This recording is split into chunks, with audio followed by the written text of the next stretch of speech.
So kanina pang umaga po yan po mga guys, no, aki po siyang nakita dyan at nadaanan. Pagsilip po dyan sa halaman ay nakita ko parang may ulo.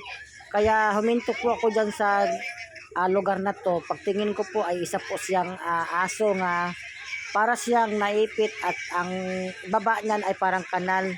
Kaya binigyan ko agad siya muna ng pagkain at nakita ko nga po siya, no, ay puro na po siya galis at wala na po siyang gaanong mga balahibo.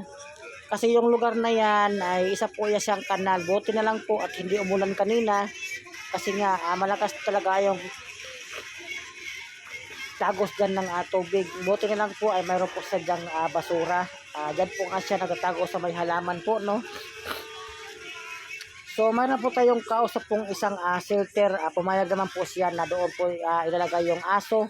Kailangan lang po natin ng pang-transport para po sa kanya. Sana nga po, no, matulungan nyo po ako sa pang-transport po kay Doggy. Dadalhin po siya sa shelter.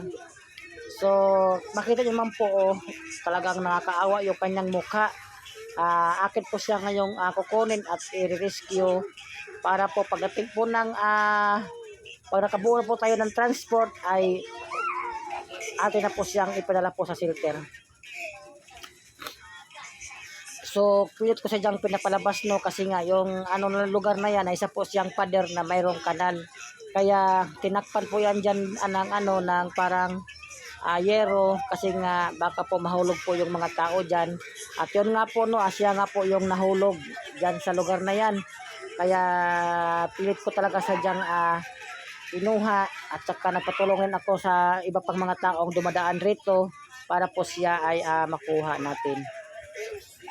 So yung shelter po natin kausap po, no, siya po si Ma'am Leah Borbon at siya po yung pagdalhan po natin sa aso na yan. So kailangan lang po natin ng isang transport at saka yung gamot niya. Nag-usap naman po kami ni Leah Borbon na kailangan po ng transport, gamot, transport. Ang transport po, no, ay 1,750 plus yung gamot niya is 3,500. Yun po ang pinag-usapan po namin ni Ma'am Leah Borbon at ang kukuha pong rider ay si Gmat po, no. Bukas po ng umaga po kukunin po yung aso na yan. So sa ngayon po ay pinakain ko muna siya bago ko siya inangat. Kasi nga siguro ay gutom na siya at saka takot rin siya sa mga tao na dumadaan. Kaya po siya nandyan.